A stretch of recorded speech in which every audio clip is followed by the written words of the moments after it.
ልጆችን ይጠቅማቸዋል ብለው የሚያደርጉት ነገር ግን እየጎዷቸው ያሉ 5 ነገሮች።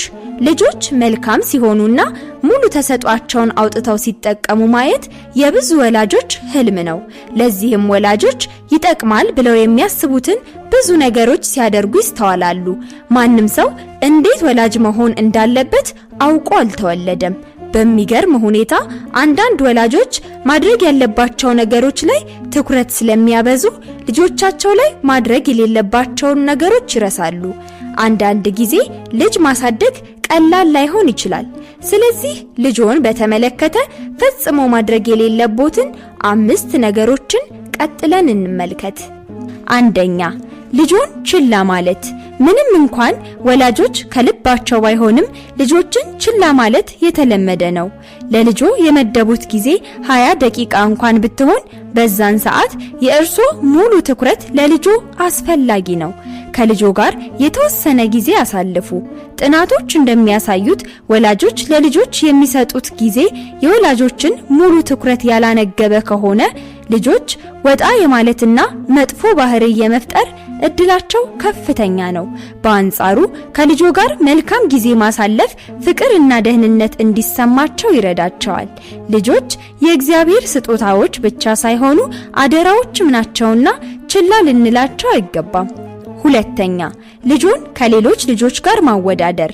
ምንም እንኳን ልጆን ማበረታታት ፈልገው ቢሆንም ልጆን ከሌሎች ልጆች ጋር በጥብቅ ሊያወዳድሩት አይገባም።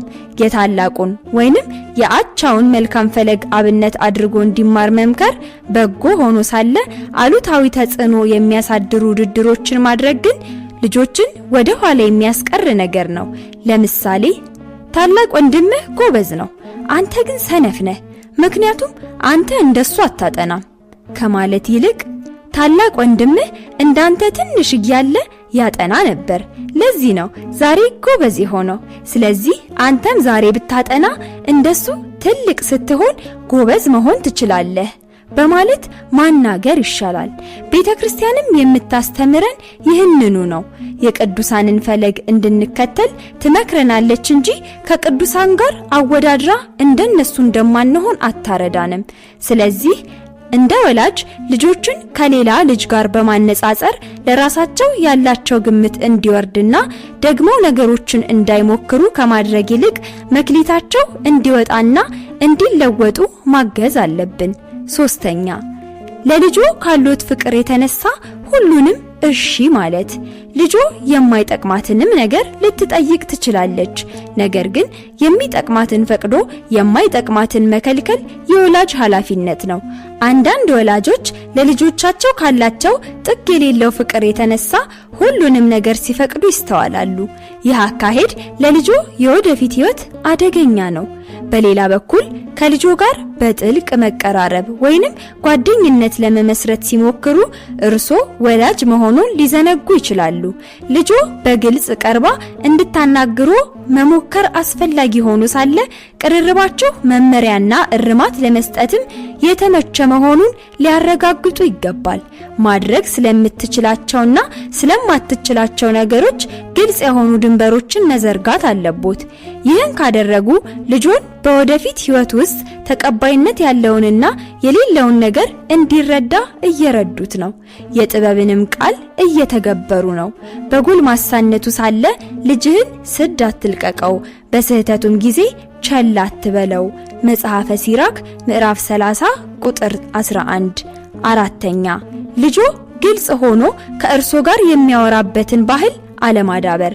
አንድ ልጅ ከወላጆቹ ጋር ግልጽ ሆኖ ማውራቱ የልጁን ስነ ልቡናዊና አካላዊ ደህንነት ለማረጋገጥ አስፈላጊ ነው።